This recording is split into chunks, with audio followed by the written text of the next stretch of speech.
The truth behind the signature's duration. 10 minutes genre, legal thriller, crime, opening psychological drama 0001, 00 setting, a quiet legal office, evening light filters through blinds, files are stacked neatly, narration voice over, some crimes are committed with weapons, others with a pen, and sometimes the deepest wounds are inflicted not by strangers but by blood. The elderly mother, Zubaydah Begum, sits silently, her hands tremble.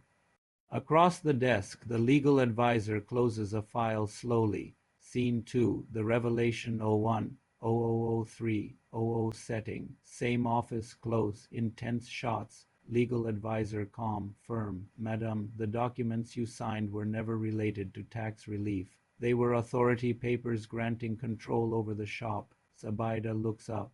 Stunned, Zubaydah breaking voice, he said, "It was only paperwork. He is my son. Why would I doubt him?" Narration VO. Trust is the most expensive currency.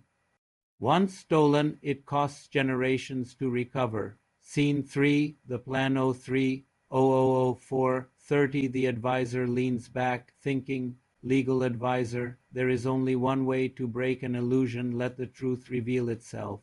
He explains the plan quietly. Legal advisor, you will tell your son that you agree to his marriage, and that everything else will follow. Zubaydah nods, conflicted but determined. Scene 4, the Eagle House 04, 3006, 30 setting, night, a mysterious house. On the rooftop water tank, a large cement eagle statue stares down. Narration VO. Predators always circle above.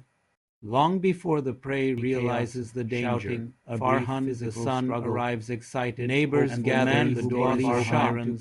Together, the silent lies. Then Farhan shouting, "What is this?" Reality collapses in seconds. Scene 5, the follow dim lights, heavy silence. Farhan sits behind bars, head lowered.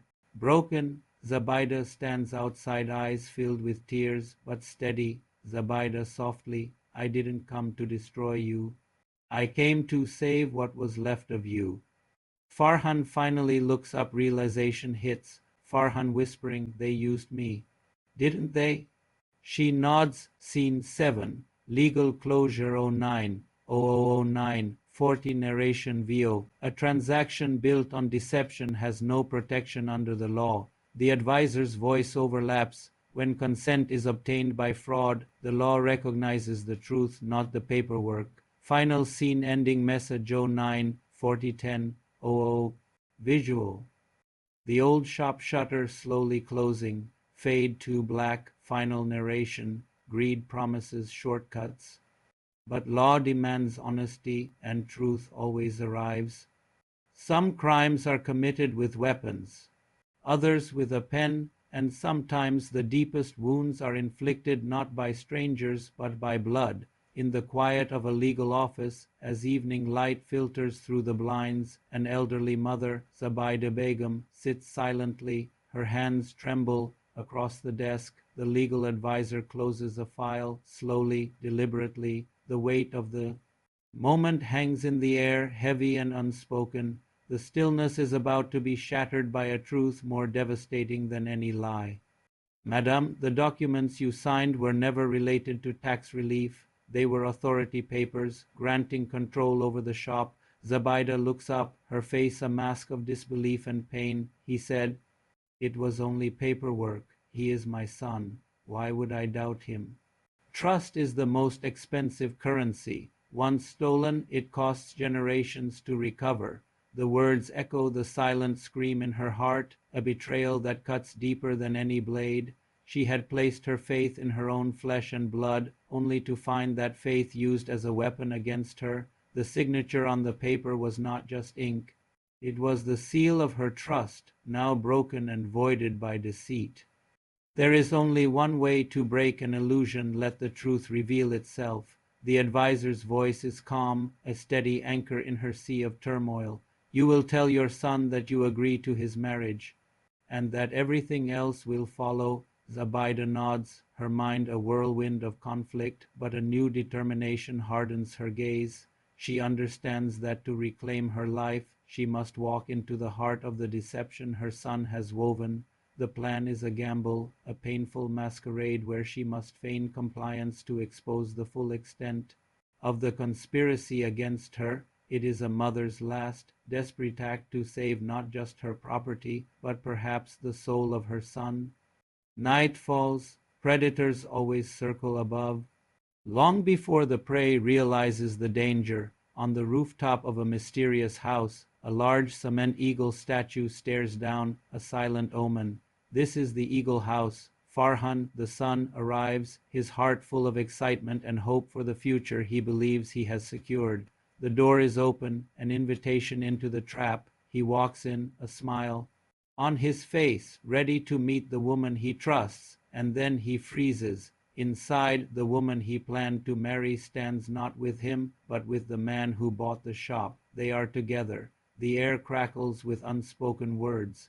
Silence. Then a roar of pure disbelief. What is this? In a matter of seconds, his carefully constructed world, built on lies and manipulation, collapses around him. Reality has arrived, and it is brutal. When lies collide with truth, the explosion spares no one. Chaos erupts, shouting, accusations, a brief, desperate struggle. Neighbors, drawn by the commotion, gather in the street. The wail of police sirens cuts through the night air, sealing the fate of the conspirators. Police take a stunned Farhan into custody, his dream of a quick fortune turning into a public nightmare, and above it all, the stone eagle on the rooftop looms, a silent, unmoved witness to the downfall. The predator has claimed its prey, but the prey was not who Farhan thought it was. He was the one being hunted all along. The police station is dim, the silence heavy with regret. Farhan sits behind bars, his head lowered, a broken man stripped of his pride and his illusions. Zubaida stands outside the cell, her eyes filled with tears, but her posture is steady, resolute. I didn't come to destroy you. I came to save what was left of you. Her voice is soft, a mother's lament. Farhan finally looks up, the raw, painful light of realization dawning in his eyes. They used me. Didn't they? He whispers, the question a confession. She just nods. In that single, silent gesture, a lifetime of lessons is conveyed. The con was a con within a con, and he was just a pawn in a much larger, more ruthless game. A transaction built on deception has no protection under the law. The legal advisor's voice echoes the fundamental principle that will unwind this tangled web. When consent is obtained by fraud, the law recognizes the truth, not the paperwork. The signatures, extracted through lies and false pretenses, are worthless. The foundation of the entire scheme was rotten from the start, and now, under the scrutiny of the law, it has crumbled to dust. The shop, the legacy, the family's honor, all will be restored, not by another scheme, but by the simple, unyielding power of the truth. Greed promises shortcuts, but law demands honesty, and truth always arrives